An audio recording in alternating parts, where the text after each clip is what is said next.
My name is Charles Lee McLean. I read something in the paper that reminded me of something that happened almost 30 years ago. I was attending classes at the MVD offices at 1801 West Jefferson. And a man named Tom Birch walked up and handed me two VHS tapes. He said, "This is the Arizona Driver's Manual on video. And one is in Spanish and one is in English." And it is. It's absolutely well put together. The state of Arizona put it together. It is a good material. The cars are a couple of years old, but the material is as up to date as it was the day that they made it. And Tom Birch gave it to me free. I would like to give it to you free. So if you would like your copy, now ABC Drive 272-1908. One viewing. You may have to watch it several times to remember all you will need to know to pass the test. Use the video in whatever way is best for you to learn.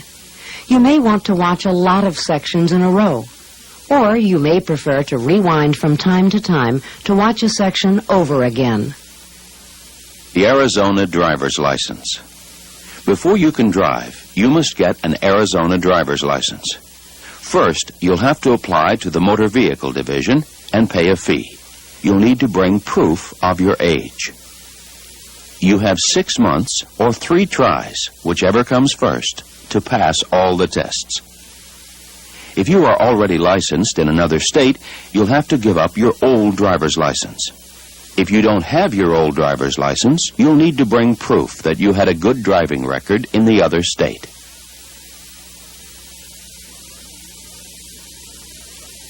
If you are learning to drive, you will need an instruction permit. To get an instruction permit, you must be at least 15 years and 7 months old. And while you are driving on an instruction permit, you need to have a licensed driver in the front seat with you. Now, on to the first topic, rules of the road. Prohibited parking. In Arizona, there are rules covering where you may park.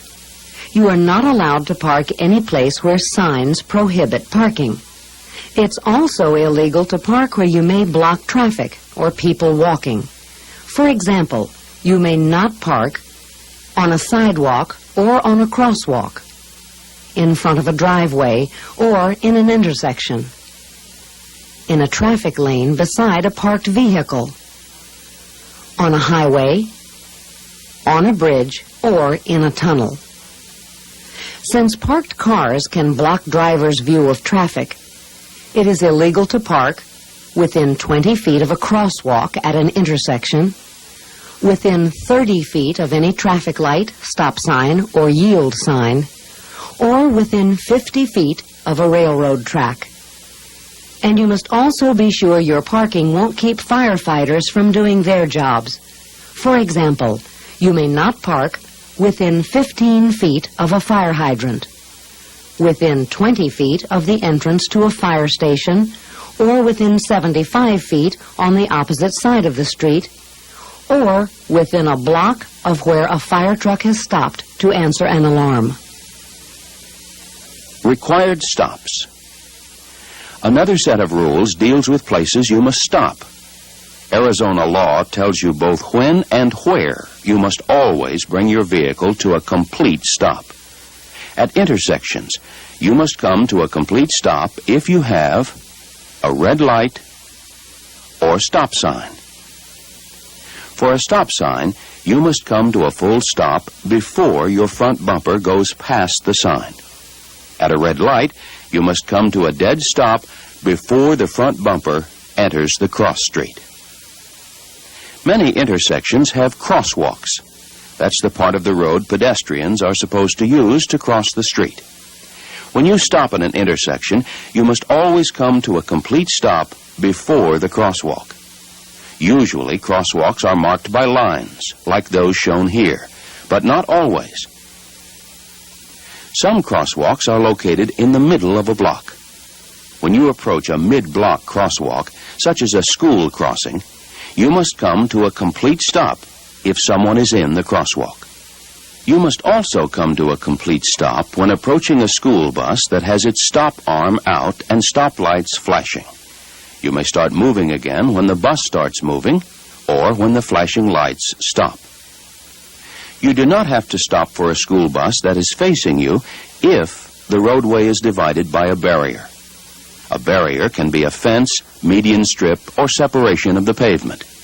However, even in this situation, you should slow and be on the lookout for children running to or from the bus. At railroad crossings, you must come to a complete stop when a flashing light or other signal warns you that a train is coming. Stop whenever a train is too close for you to cross the tracks safely, and make sure to stop at least 15 feet before the tracks. The law requires some vehicles to stop at all railroad crossings, whether or not a train is coming. Expect school and passenger buses and vehicles carrying flammable liquids, such as gasoline, to come to a stop at all railroad crossings. Passing. There are rules whenever you pass another vehicle. Always pass on the left, unless the vehicle you're passing is making a left turn, or the road you're traveling is wide enough for two vehicles and the right-hand part of the road is clear, or you are traveling on a one-way street that is wide enough for two or more lines of moving traffic. Never pass on the right if it means driving off of the main roadway. Never pass on the left or right when you are approaching the top of a hill or a curve that limits your view of the road ahead. In those situations, you would not be able to see a vehicle coming from the other direction or stalled in your lane. Never pass when you are within 100 feet of a bridge, tunnel, or intersection.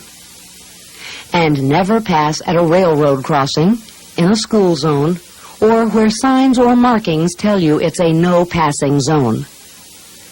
It is also illegal to cross into the oncoming lane of a four-lane highway to pass another car. When you do want to pass on a two-way road, you must be sure you will have enough room to get back into your lane before meeting any oncoming traffic. Arizona law requires that you return to your lane before coming within 100 feet of any oncoming vehicle. Right-of-way. When the paths of two or more vehicles will cross, there are rules that specify which vehicles must yield the right-of-way. You must be prepared to yield the right-of-way whenever you enter traffic. If you enter the path of a car in a way that forces the driver to change speed or direction to avoid hitting you, you could be cited for failure to yield the right-of-way. If there is an accident, it will be your fault. This is a yield sign. It doesn't automatically require you to come to a complete stop, but you must be ready to stop if the traffic lane you want to enter is so busy that you can't get in without forcing their car to change its speed or direction in order to avoid a crash. Most intersections have signs or traffic lights to show which car must yield the right-of-way. But some intersections have no stop signals or yield signs. In these cases, you must yield the right-of-way to the car that arrives at the intersection first. This same rule, yielding to the car that gets there first, also applies to intersections where every car has a stop sign. If there are no signs or lights, or there is a four-way stop, and you get to the intersection at the same time as another driver, use these rules to figure out who must yield the right-of-way. Generally, the car on the left must yield the right-of-way. If the other car is on your left, you go first. If you are on the left of the other car goes first. If you will be turning left at an intersection, you also have to yield the right-of-way to drivers approaching the intersection from the other direction. When your road comes to an end at the intersection, yield the right-of-way to drivers going through the intersection. When you come to a stop sign, stay stopped until cars that are in or close to the intersection have all passed. Be extra careful before crossing a divided highway. Remember to check both directions for approaching cars, not just the roadway on the near side. Special right-of-way rules apply to emergency vehicles and pedestrians. You must yield the right-of-way to emergency vehicles such as police cars, fire trucks, and ambulances. When these vehicles approach from any direction, you must pull as far to the right as you can and come to a stop. You must stay stopped until the emergency vehicle has passed. You must yield the right-of-way to pedestrians walking across the street at crosswalks. Remember, there really are crosswalks at every intersection, whether or not they are marked. When you are driving out of a driveway, alley, or building, stop before you reach the sidewalk. You must give the right-of-way to pedestrians. Stop again before reaching the street. You must give the right-of-way to vehicles in the street. And you must always yield the right-of-way to legally blind pedestrians, wherever they are walking. Legally blind pedestrians usually carry a white-tipped or metallic cane. Sometimes they are assisted by a sighted person or by a guide dog. The most important thing to remember about right-of-way is this. Even when you have the right-of-way, you must yield it to other vehicles when it is necessary to prevent an accident. If you don't do everything you can to avoid an accident, you can be found at fault, even if the other driver was supposed to yield. Signal lights. Let's review traffic signals and what they mean. A red light means stop. And stay stopped until a green light comes on and the crosswalks and intersection are clear. At most intersections, you are allowed to make a right turn at a red light after first coming to a complete stop. Before turning, you must yield to all pedestrians and to all intersecting traffic.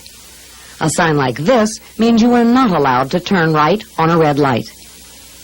You may also make a left at a red light if you will turn from a one-way street into another one-way street. Again, you must come to a complete stop and yield to pedestrians and traffic. A flashing red light means come to a complete stop and proceed only when it is safe. Follow all right-of-way rules. A green light means go. If you are waiting at the intersection when the light turns green, you must make sure all vehicles and pedestrians are through the intersection before you may go. Before going through a green light, check to make sure no vehicles which could cross your path are entering the intersection.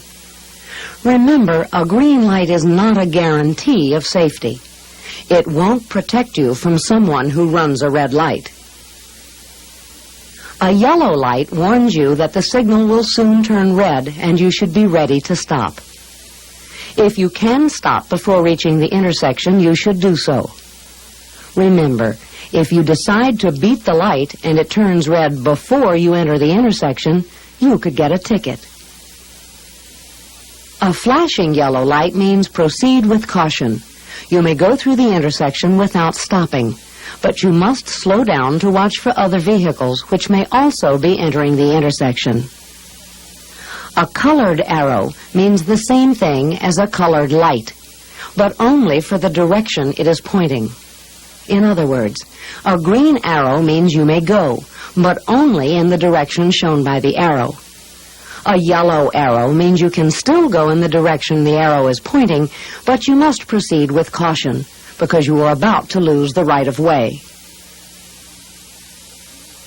Traffic signs. There are many types of traffic signs. You must know what each one means.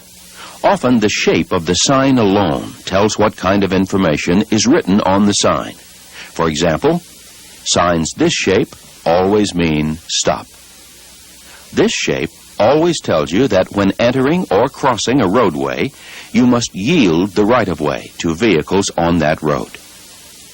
This shape tells you that you are coming to a school crossing and should approach it with caution. Round signs warn that you are coming to a railroad crossing. X-shaped signs are posted right at the railroad crossing. This diamond shape warns of a hazard ahead or nearby. Rectangular signs contain a variety of information. They may tell you the number of miles to the next town, regulations such as the speed limit, or show the proper traffic lanes for turns. This pennant-shaped sign is found on the left side of a two-way road. It tells you that you are in a no-passing zone. Sometimes the shape of the sign alone is... This video is yours to keep. Compliments of ABC Driving School. Thank you for considering us for your instructional needs. ABC Driving School, 602-272-1908. A bridge or obstruction ahead is pretty low, limiting your overhead clearance. This sign says there is only 11 feet and 9 inches from the ground to the underside of the bridge. The road ahead gets slippery when wet. A steep or long hill is ahead. The road will become a divided highway. The divided highway will no longer be divided ahead. You will have to move to the right to go around an obstruction. The road will change to a two-way street with traffic coming from the opposite direction. The road ahead will narrow from the right. If you are in the right lane, you will have to merge left. Another road merges onto your road from the right. The following signs show sharp turns or curves in the road ahead. The road turns sharply to the right. The road turns sharply right, then left. There is an S curve ahead. Often a sign will have a picture of an animal or some type of vehicle on it. The animal or vehicle may be crossing the roadway. Examples are deer crossing, horse and rider crossing, bicycle crossing, pedestrian crossing, school crossing. This sign warns you that you are approaching a railroad crossing. This sign marks the spot where railroad tracks cross the road. Not all traffic signs are on the road. This one is found on the back of slow-moving vehicles, such as tractors or construction equipment. When approaching a vehicle with this sign on it, you must be careful because it moves very slowly. Speed limit signs show the maximum miles per hour allowed. These signs may be by themselves or combined with warning signs. Highway on and off ramps often have combination speed and warning signs. Signs that have this red circle and diagonal stripe tell you things you may not do. No left turn. No right turn. No U-turn. No parking. Some signs talk about the movement of traffic. For example, this sign tells you that vehicles in the left lane may either go straight or turn right, but vehicles in the right lane must turn right. This sign says traffic in both lanes must turn right. This sign hangs over lanes that are set aside for vehicles making a left turn from either direction. This is a one-way sign. Cars on the street can travel only in the direction shown by the arrow. This red rectangular sign means you are going the wrong way on a one-way street or freeway ramp. This square sign with a red circle in it is a do not enter sign. You may not drive into any street, parking lot, or freeway ramp that has this sign at the entrance. This sign marks parking spaces reserved for handicapped drivers. Do not park here unless you are handicapped and have a license plate or permit that proves it.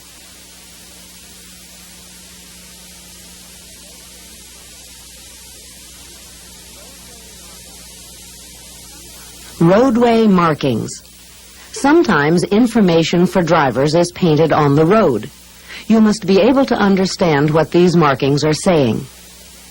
A yellow line on the roadway separates lanes that travel in opposite directions. A white line separates lanes that travel in the same direction. A solid line on your side of the road means it is illegal and unsafe to pass. A dashed line on your side of the road means you may pass, but only if it is safe to do so.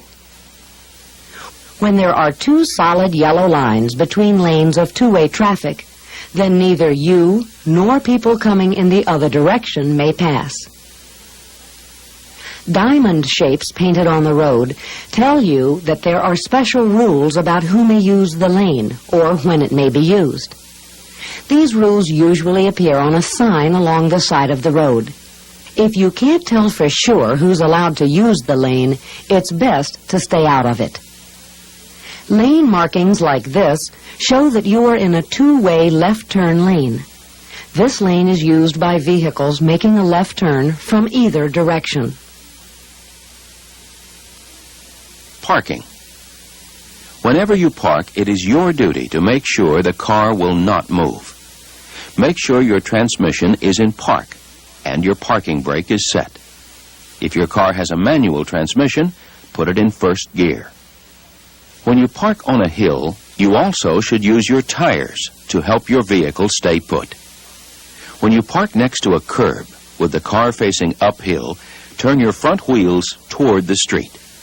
This way, if your car starts to roll back downhill, the curb will help hold it in place once the front tire makes contact. When you park facing uphill and there is no curb, turn your wheels toward the side of the road. This way, if your car begins to roll, it won't roll into the street. When you park facing downhill, turn your wheels away from the road. If there is a curb, it will help hold your car. If there is no curb, at least your car won't roll into the road. Safe driving practices. The first section dealt with rules that have been made up to help keep people out of one another's way. There are also rules that no one made up. They result from the laws of nature. One of these laws involves speed. The faster you go, the longer it takes to stop, and the harder it is to turn. This leads to rules about how fast you can go. Out on the interstates where there is plenty of room to stop or turn, the speed limit is generally 65 miles an hour. On other highways where there isn't quite so much room, it's 55 miles an hour. In business or residential areas where you may have to stop quickly, it's 25 miles an hour. And in school zones where you may have to stop real fast, it's 15 miles an hour. Those are the general speed limits. Lower speeds may be set in certain... Thank you for participating with ABC Driving School. You're certainly welcome to this video. Thank you for considering us. 602-272-1908. You should drive in the right lane. How fast you can safely drive depends on a lot of things. One of these is traffic conditions.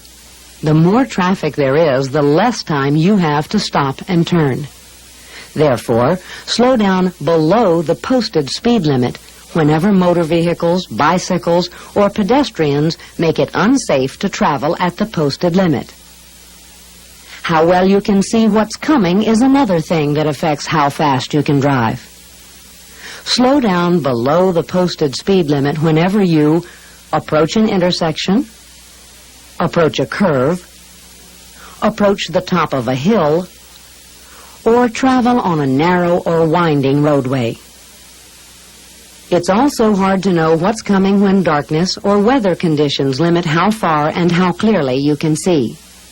When driving at night, be sure to drive slowly enough that you can stop within the distance lighted by your headlamps. If your headlights shine only 100 feet ahead, but it takes 200 feet to stop. ABC Driving School, 602-272-1908. 2411-2411 West Northern, Phoenix, Arizona. 1-1000, 2-1000, 3-1000, 4-1000. If you get to the object before you finish saying 4-1000, you're going too fast. It takes much longer to stop on a slippery surface than on dry pavement. Therefore, you need to drive slower than the limit whenever the road is wet. You need to slow way down when the road is covered by ice or packed snow, particularly going downhill. On wet roads, your tires can actually lose contact with the road surface and ride on top of water if you drive too fast. This is called hydroplaning. The only way to avoid it is to keep your speed down. If you think your tires have lost contact with the surface of the road, you should maintain a steady speed and keep moving in a straight line. Slowly ease your foot off the gas pedal. Keep the steering wheel straight. If you must turn, do it slowly and no more than necessary. If you must use your brakes, apply them gently. If you start to skid, release the brakes and apply them gently again. Don't try to stop or turn until your tires are gripping the road again. When you drive down a long, steep hill, say you're on a mountain, canyon, or valley road, keep your car in gear so you won't build up too much speed. Use the same gear going down the hill as you would if you were climbing the same hill. Never put the car in neutral or push in the clutch so you can coast. You may never get back into gear again.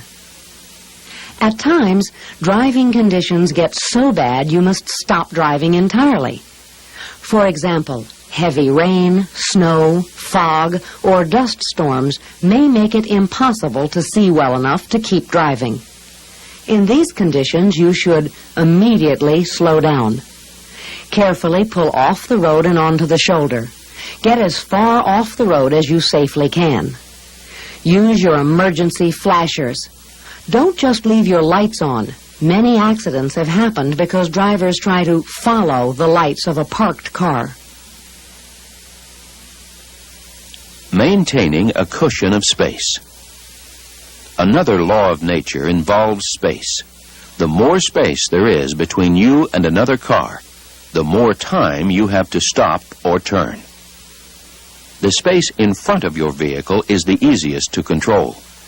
The best way to keep space in front is to keep from following the car ahead too closely. Stay at least 2 seconds behind the vehicle ahead. Here's how to figure out if you are 2 seconds behind. Find a marker up ahead, a sign or something that is not moving. When the vehicle ahead passes the marker, start counting 1 1,000, 2 1,000. If you reach the marker before you finish saying 2 1,000, then you are less than 2 seconds behind. Drop back and try counting again. If you have a 2-second following distance and someone pulls in front of you, drop back to make a new 2-second following distance. 2 seconds is usually a safe following distance under normal conditions. Sometimes you will need a larger following distance. For example, when driving on slippery roads, when carrying or towing heavy loads, when following motorcycles, when the driver behind wants to pass you, when following drivers who cannot see directly behind them, when large vehicles ahead block your view. A special following distance law applies to fire trucks. You must stay at least 500 feet in back of them when they are responding to an alarm. Keeping space open to the sides of your car is just as important as keeping space ahead. It's a little harder to keep space to the sides, though. Here are some ways to keep those side cushions in place. Speed up or slow down to avoid driving alongside other vehicles. If someone is passing you on a two-way road with only one lane in each direction, slow down if possible. Give the driver room to pull in ahead of you. This is courteous and a good way to protect your cushion of space up front. Never speed up when being passed. Keep away from oncoming cars. When conditions allow it, drive in the right lane, far away from oncoming traffic. When possible, change lanes to let other vehicles enter a freeway more safely. Watch for other vehicles at freeway exits. Some drivers may swerve at the last minute to get off at an exit, or some drivers may swerve from an exit lane back onto the highway. Be careful near parked cars. Pedestrians may dart out from between them. Doors may open suddenly, or a car may suddenly pull out.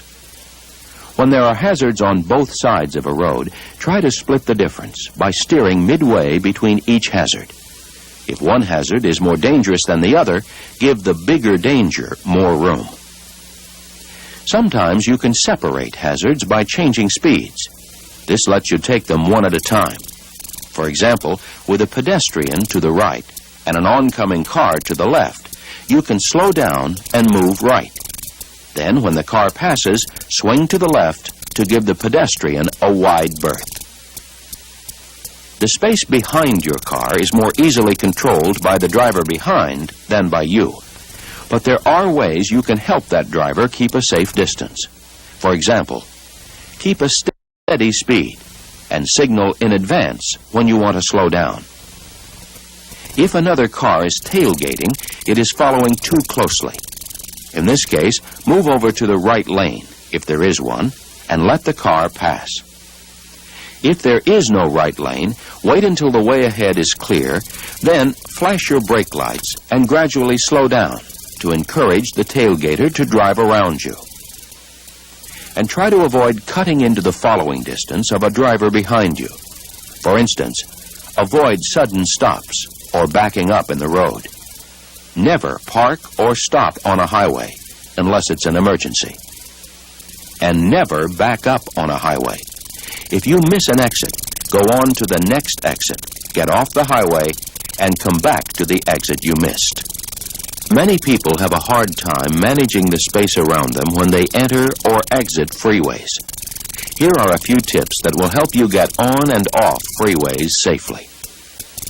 When entering freeways, use the entrance ramp to accelerate to the speed of traffic on the freeway. While on the ramp, start checking for a gap in traffic on the freeway, but don't take your eyes off the ramp ahead for long. Someone may be slowing or stopping in front of you. Activate your turn signal. When you're alongside the freeway and ready to merge, use your side view mirrors and glance over your shoulder to make sure you have enough room to enter the freeway safely. If you can't get onto the freeway, stay on the ramp, but signal to other drivers what you plan to do. When you're getting ready to exit the freeway, make sure you get into the proper lane in plenty of time so that you don't have to change lanes in a hurry to get to the exit ramp. Signal your intention to leave the freeway at least a half mile before the exit ramp. Don't start slowing down until you get off the main road and into the deceleration lane. Never back up on an entrance or exit ramp. Never stop on a ramp unless it's an emergency. Lane selection. One way of keeping lots of space in front and to the sides is by driving in the correct lane. When there is only one lane in each direction, drive in the right lane and use the oncoming lane for passing only. Always be very careful when using the oncoming lane for passing. When there are two lanes in your direction, you should keep in the right lane most of the time. Use the left lane only for passing or making left turns. When there are 3 or more lanes in one direction, you should use the right lane when driving more slowly than other traffic and when making right turns. Use the center lane or lanes for normal driving. Use the left lane for left turns and passing. The shoulder of roads or freeways is not a traffic lane. Never drive on the shoulder. It's for emergencies only. Someone pulling off the road for an emergency won't look to see if a car is driving there. Remember the markings for a two-way left turn lane? Never go into this kind of lane unless you are about to make a left turn. It is illegal to use these lanes for passing or for entering traffic. When turning from a street or onto a street where there is more than one lane in your direction, use this rule. Start from the lane nearest to where you are going and enter the lane that's nearest to where you came from. In other words, if you're planning to turn left, start from the left lane and turn into the leftmost lane in your direction. If you're turning right, start from the right lane and turn into the rightmost lane. When turning left, Don't cut the turn short and drive into the oncoming lane. Before you turn, look for signs and pavement markings that tell you which lane turns where.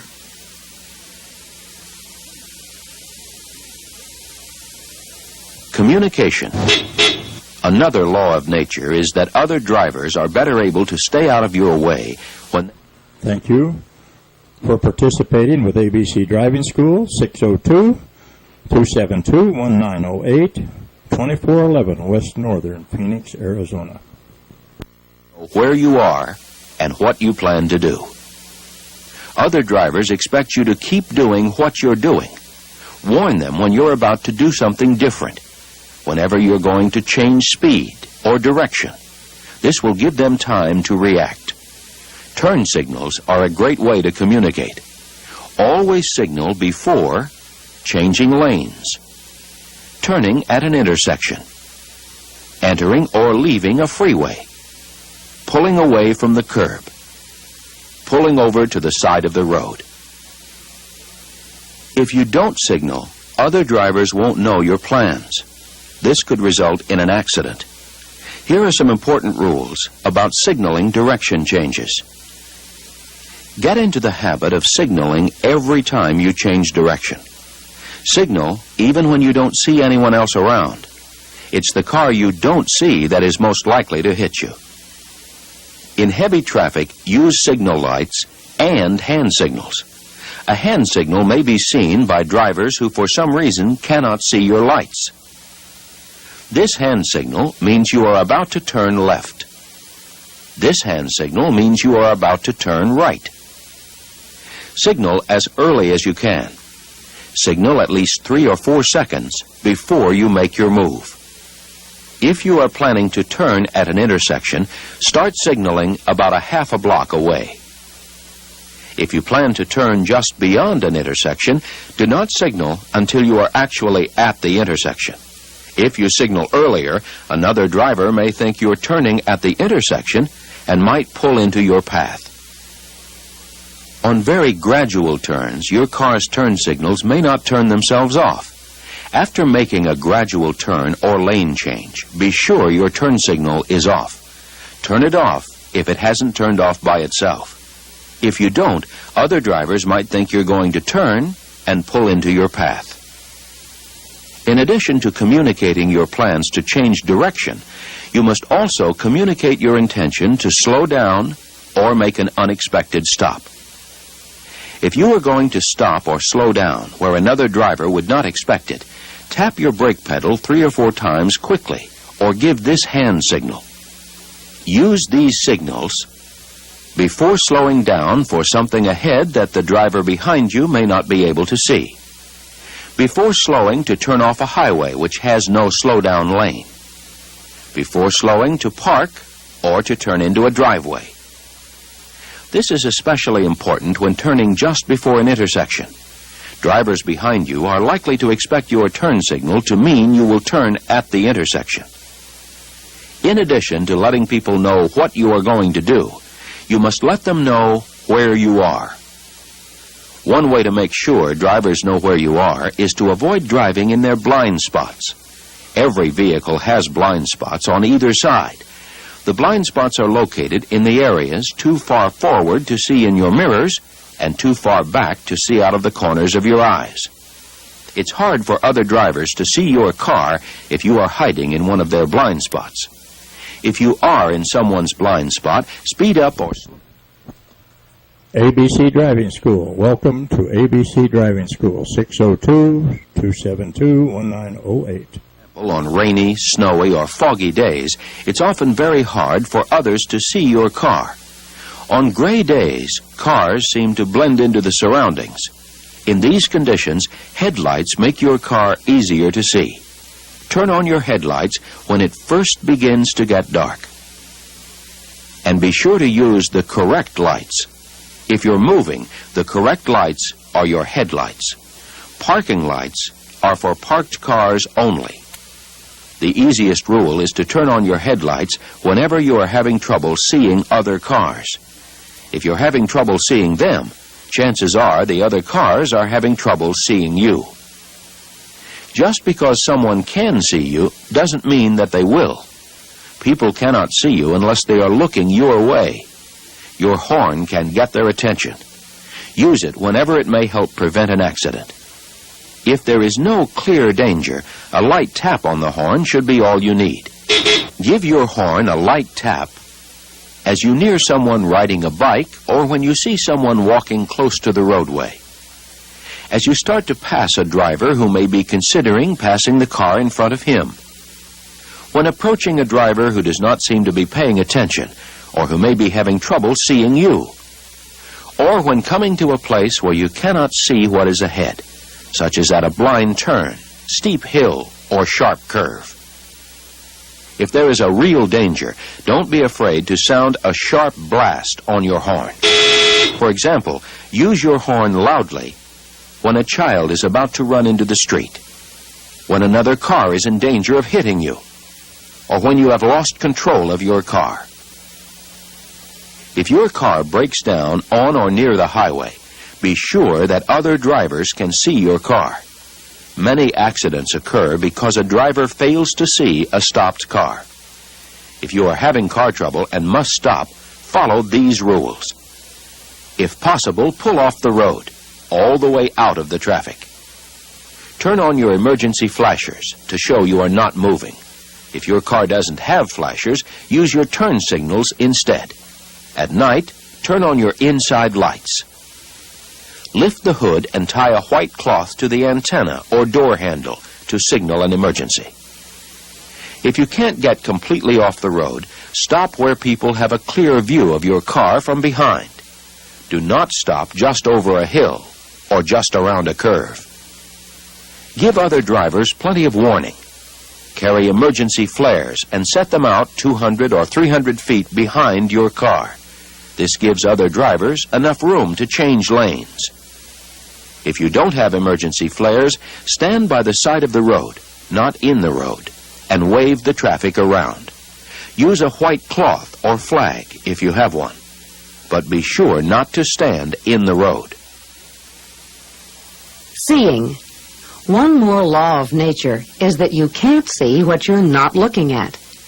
Most of what you do in driving is based on what you see. Therefore, in order to be a good driver, you need to be looking in the right place at the right time. One rule of seeing well is keep your eyes on the road. Don't let yourself get distracted. If you want to look at a road map or find a cassette tape in the glove compartment or look for something you've dropped, don't do it while you're driving. Wait until you've stopped. Don't try to change clothes, put on a safety belt, or discipline children while you're driving. If you must do these things, pull over to do it. Don't be distracted by things outside the car either. When you pass an accident or a local attraction, keep your eyes on the road where they belong.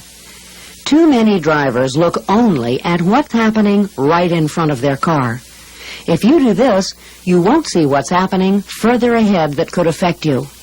In that case, you won't have enough time to react to an emergency. How far ahead should you look when you're driving? At least 12 seconds ahead.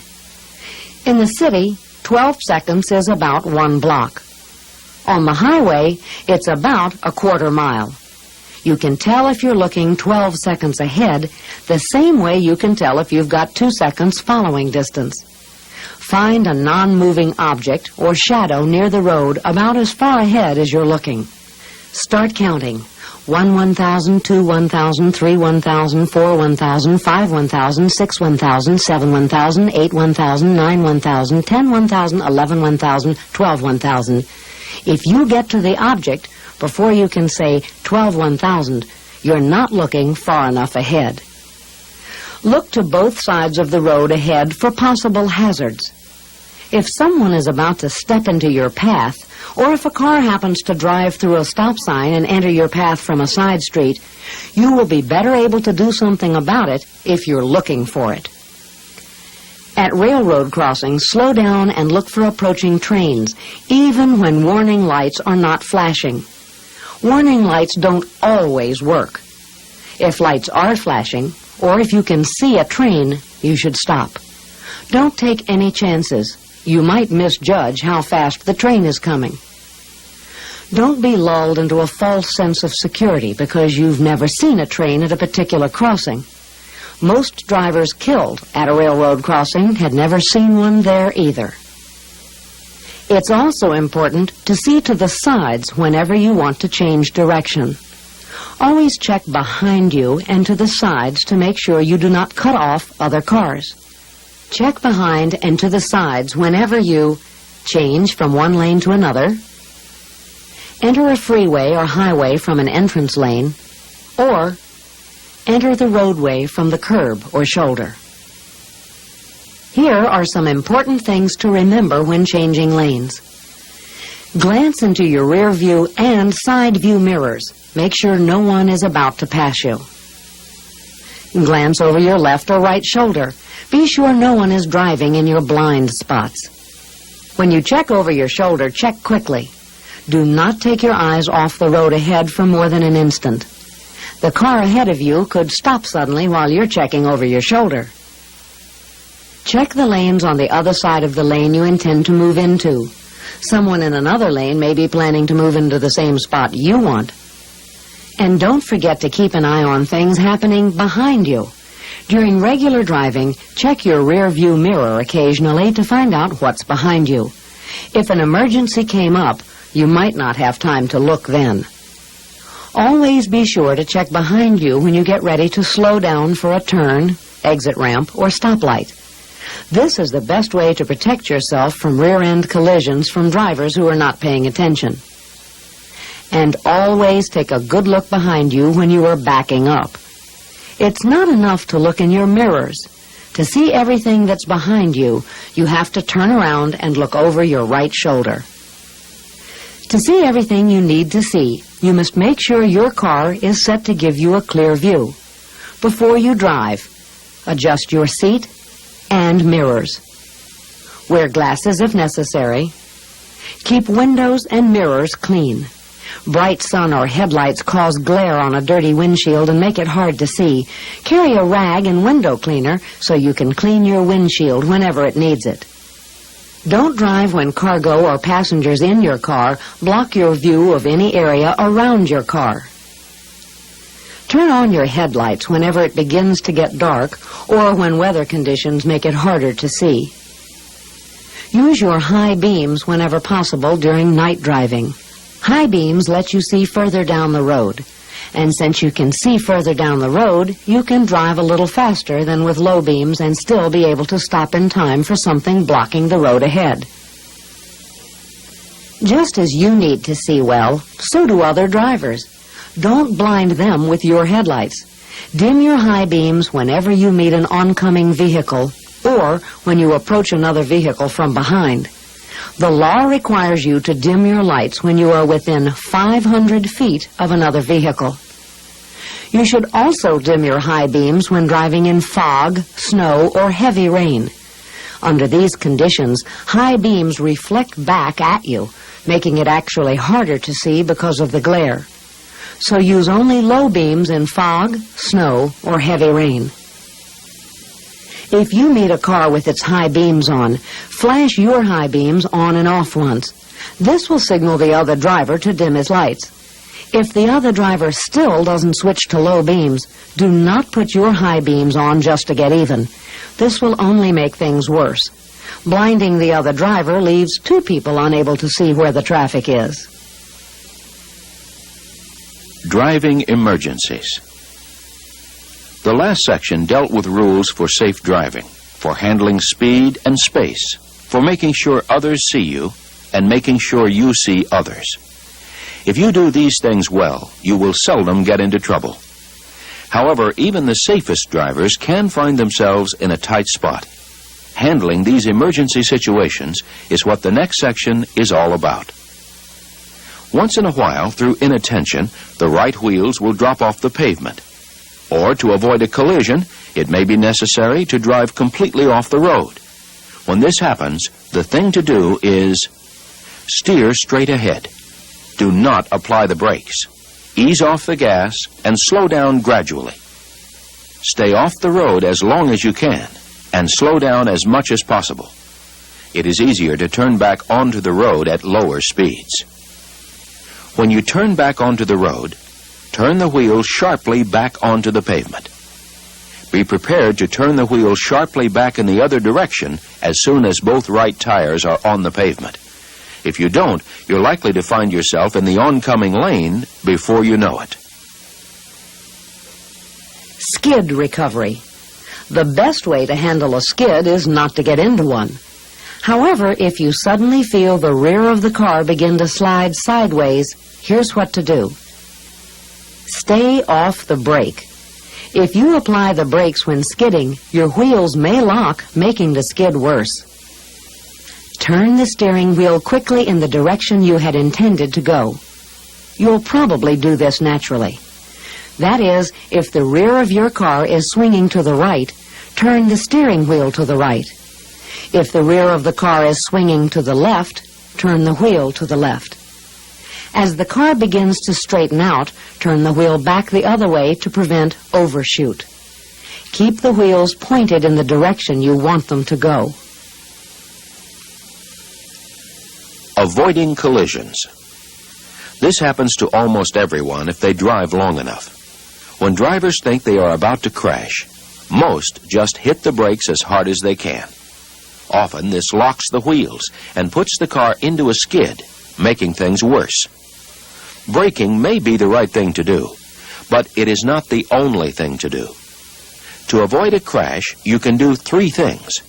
You can stop quickly, you can turn quickly, you can speed up quickly.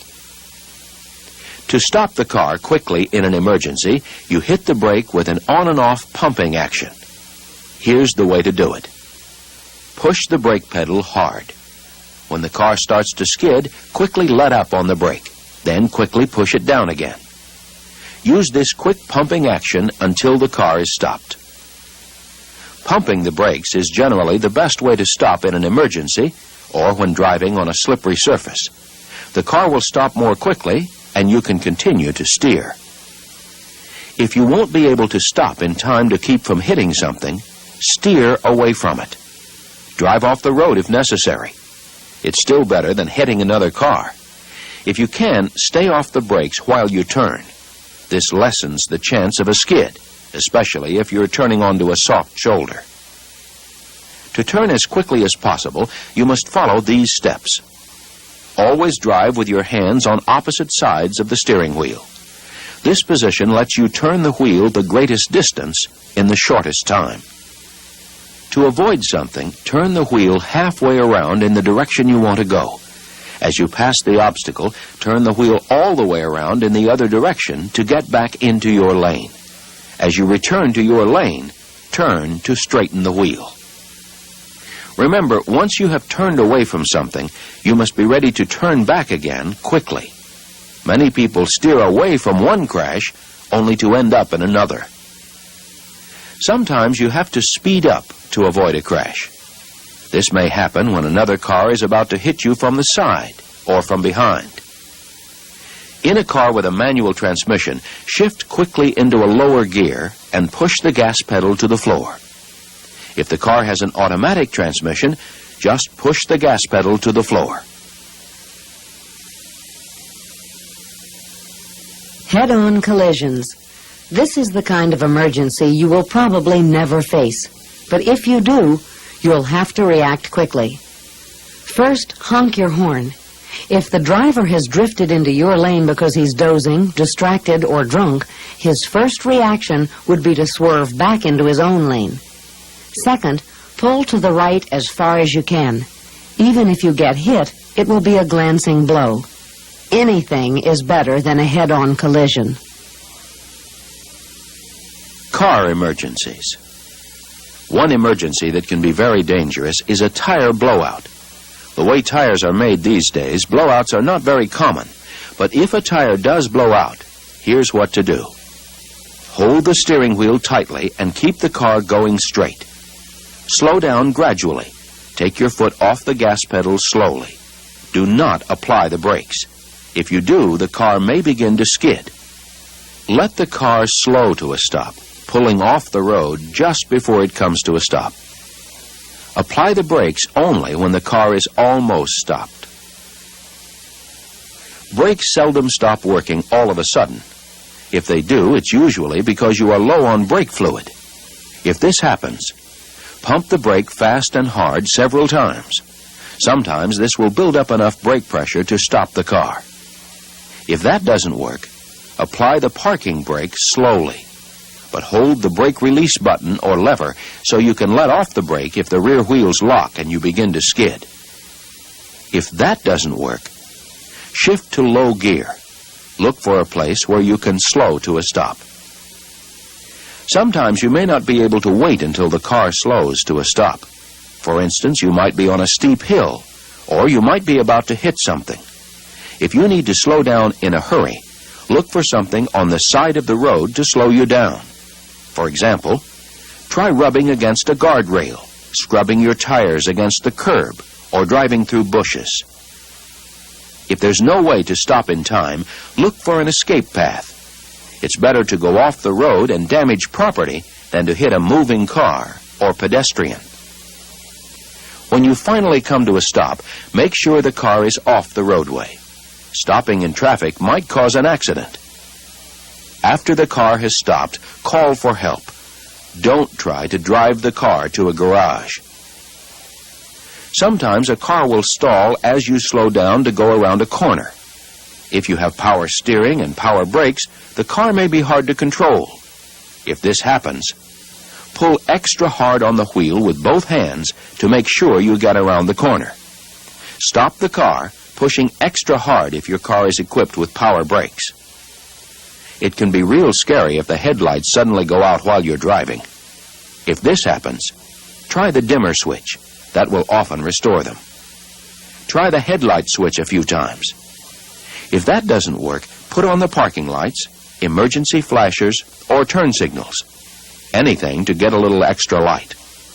Pull off the road as quickly as possible and leave the emergency flashers on. If your gas pedal sticks, keep your eyes on the road. Quickly shift to neutral. Pull off the road as soon as you can. As you bring your car to a stop, turn off the engine. If your hood flies open, slow down. Try to look through the space between the hood and the body to see the road ahead. If you can't, put your head out the window and look forward around the side of the hood. Use the center line or lane marking as a guide. In any case, brake and pull off the road as quickly as you can. Having your car stall is not an emergency, except on a railroad track. Should this ever happen, and you see or hear any sign of a train, get out of the car and get as far away from the tracks as you can. People are killed every year because they try to save the car and run out of time to save themselves. Accident procedures. Even the best drivers occasionally have accidents. If you are in an accident, stop your car at or near the accident scene. Stay there until the police have arrived and questioned everyone involved. If you can, move your car off the road so you don't block traffic. Find out if anyone is hurt. If someone is hurt, help them as best you can and call for an ambulance. Do not move an injured person unless there is danger of another accident. Get the names and addresses of everyone involved in the accident and any witnesses. Be sure to get the names and addresses of anyone who is hurt. Be sure to get the other driver's name and address. Make sure the name the driver gives you matches the one on the license. The driver's license number, car registration number, make, model, and year of car, license plate number, and insurance company name. Be sure to note any damage to the other car. Always call the police if there is an injury or death, or if a car or other property is damaged. The law requires you to inform the police about an accident right after it happens. Should the accident involve a parked car, try to find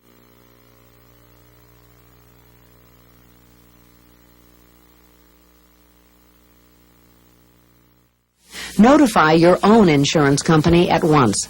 Give complete information about the accident. ABC Driving School, 602-272-1908, ABC Driving School.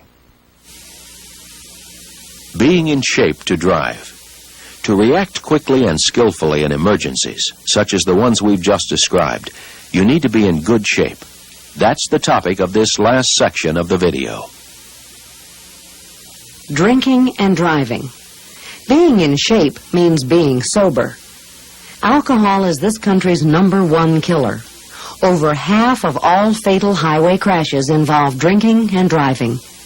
In a typical year, that adds up to about 25,000 people. That's more than the entire population of Prescott, Arizona. Anyone who drives after drinking should know the following laws. If you hold an Arizona driver's license, you must take a breath, blood, or urine test if police ever suspect that you have been driving under the influence of alcohol or other drugs. If you take a breath, blood, or urine test and fail it, you can be charged with driving under the influence of alcohol. Even if you pass the test, you may still be considered to be driving under the influence if there is evidence that you've had enough alcohol to affect your ability to drive safely. If you refuse to take a breath, blood, or urine test, the Motor Vehicle Division will automatically suspend your license for 1 year. If you go to court for a first offense and are convicted of driving under the influence, you can be sentenced to at least 24 continuous hours in jail, fined at least $250, and have your license suspended for 3 months. To understand why the law is so tough, it helps to know why alcohol makes driving so dangerous. When you drink, alcohol goes to your stomach, where it is absorbed into the bloodstream. The blood brings it to your brain. Once in the brain, alcohol affects driving in 3 ways. One of the earliest effects of alcohol is to harm your judgment. Your ability to make good decisions gets worse. When that happens, you're more apt to take risks. You may drive too fast or be less alert. Worst of all, you don't have the judgment to realize that alcohol has affected your driving. Second, alcohol affects your coordination, your ability to handle a car. Unfortunately, by the time your coordination and skills are gone, your judgment is already too far gone to recognize alcohol's effects. You probably think you're doing great. And third, if you drink enough, alcohol will eventually affect your vision. You won't see things clearly. Because most drinking is done at night when good vision is most important, vision loss is very dangerous. Under the influence of alcohol, dimly lit shapes become confusing. It's hard to see parked cars and turns in the road. You become blinded by the lights of oncoming cars more easily. A good way to help you judge whether you are safe to drive is to know how much alcohol is in your system. There's an easy way to figure this out. First, count the number of drinks you've had. By a drink, we mean a 12-ounce bottle or can of beer, a regular-size glass of wine, or a mixed drink containing 1 shot of liquor. These all have about the same amount of alcohol. Second, to figure out how many drinks are still in your system, subtract 1 drink for every hour that's passed since you started drinking. This is because your body can burn off about 1 drink an hour. For example, if you started drinking 2 hours ago and had 5 drinks in that time, the number of drinks in your system would be the 5 drinks you've had minus 2 drinks that your body has burned off since you've started drinking equals 3 drinks still in your system. This shows that how fast or slow you drink is just as important as how much you drink. Let's say that you've been at a party for 3 hours, and in that time you've had 8 drinks. How many drinks would you have in your system? After 8 drinks, over 3 hours, you would have about 5 drinks left in your system. If you are a person of average size, 5 drinks in your system is enough to put you over the legal limit.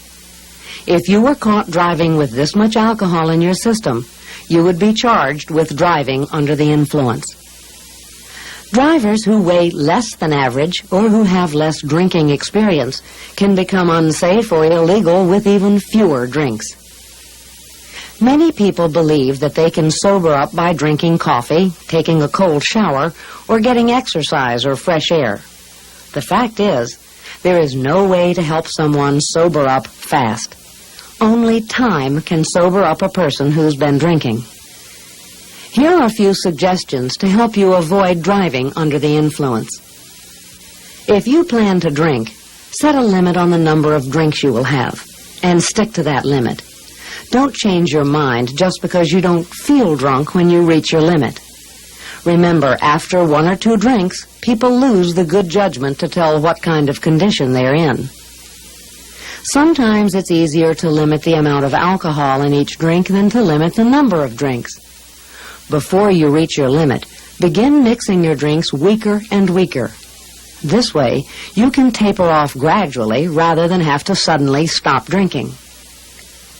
Another way to limit your drinking is to make every other drink a non-alcoholic one. Some people will hold on to a drink all night, constantly taking sips and getting a new one as soon as the old one is drained. But by alternating alcoholic drinks with non-alcoholic drinks or freshening drinks with straight mixer, you lower your chances of accidentally getting smashed. Getting involved in activities such as dancing or games will give you something to do with your hands besides hold on to a drink. It will also make you less likely to drink just because you're bored. Food also helps prevent intoxication. Eating gives you something else to do besides drink, and it also slows the rate at which alcohol enters your system. A good way to keep from driving under the influence is to let somebody else do the driving. People who go to parties can ride together. Just make sure the one who does the driving agrees not to drink. If there is no one else to share the driving, call a taxi cab. Other drugs and driving. There are many drugs other than alcohol that also affect your mind and your physical abilities. They also, therefore, affect your ability to drive. When using any drug, even ABC Driving School, 602-272-1908, Phoenix, Arizona. ABC Driving School. medicines, such as throat lozenges, cough and cold remedies, and allergy medicine. Before taking these drugs, find out how they may affect your alertness and therefore your ability to drive well. Prescription drugs can also influence your ability to drive. Before taking any prescription drug, make sure you know how much you're supposed to take, how often, and what possible side effects to expect. Illegal drugs, such as marijuana or cocaine, contribute to many traffic accidents. Research has shown that all illegal drugs in some way make it harder to drive safely. Any drug that changes your judgment, perception, or alertness poses a risk when driving. And remember, driving under the influence of illegal drugs isn't just unsafe, it's illegal. The combination of illegal, legal, or even over-the-counter drugs with alcohol can be dangerous and unpredictable. Don't drink after taking medicine, especially if you know you will be driving. Driving and fatigue. Lots of people have heard about accidents that happened when someone fell asleep at the wheel. Even if you never actually do fall asleep at the wheel, your chances of having an accident are greater if your alertness and reactions are dulled because you're tired. Here are a few tips to help you fight fatigue. Begin long trips in the morning, preferably before morning traffic begins. If you leave later in the day, you'll lose the daylight hours when driving is safest. Also, by starting fresh, you will be able to drive longer before you get tired. Schedule stops in advance. Decide ahead of time what is a reasonable distance to drive in one day. Find a place to stay and call ahead for a reservation. To help keep from getting tired on the road, you should stop at least once every 2 or 3 hours to take a break.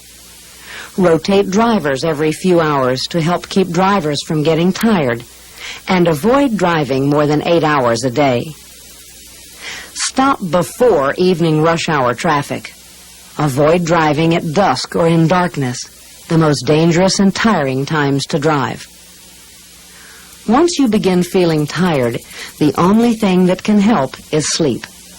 At the first sign of drowsiness, start looking for a safe place to pull over and stop.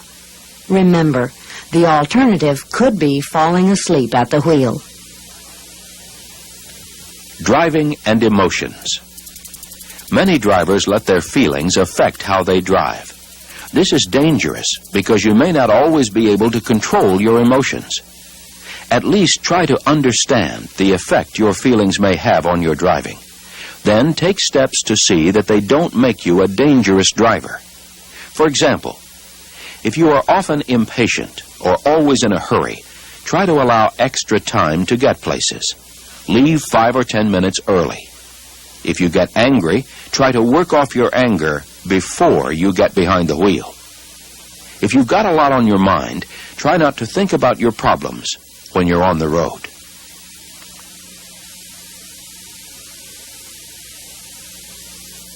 Safety restraints. Of all the things that you can do to protect yourself when you drive, the best thing is to wear your safety belt. Here's why. If you get in an accident, safety belts help keep you inside the car.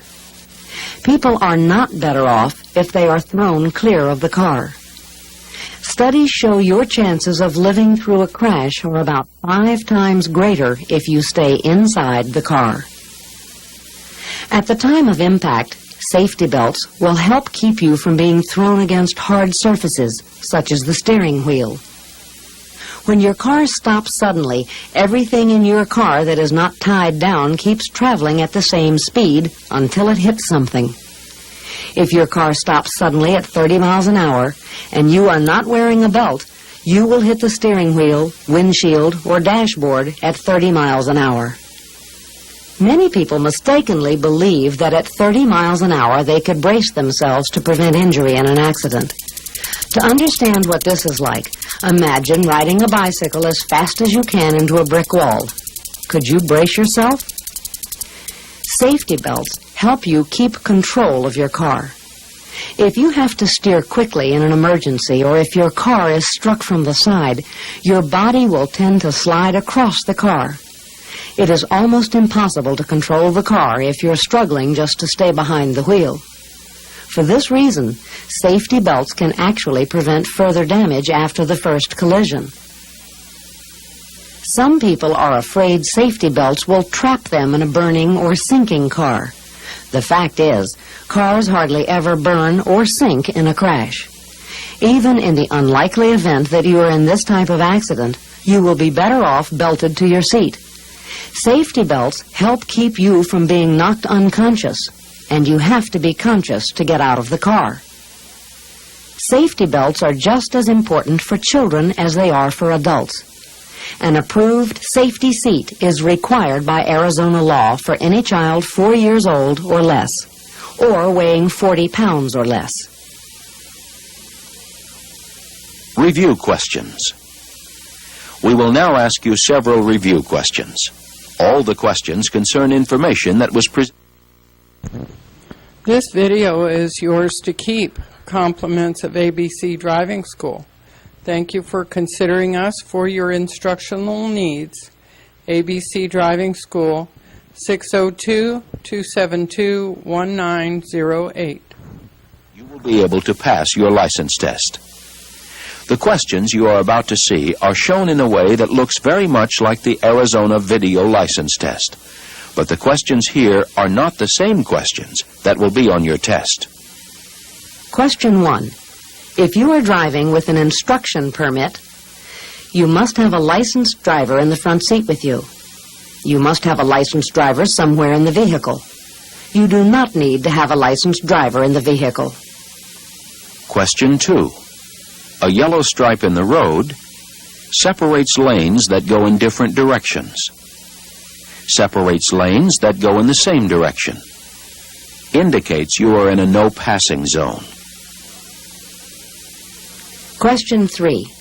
A sign this shape means you are coming to a school crossing, you are coming to a railroad crossing, you are coming to a stop sign.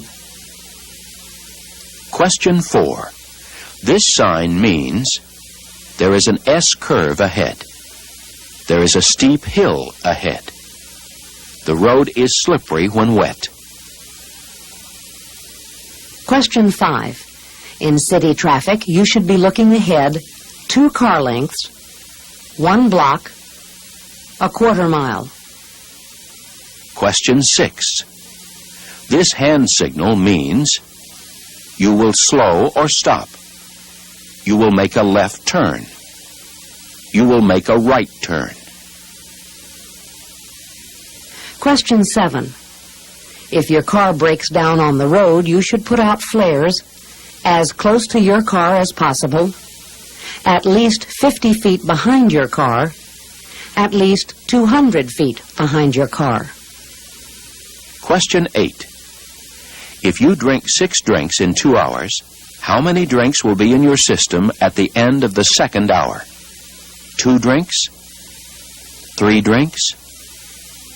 4 drinks? Question 9.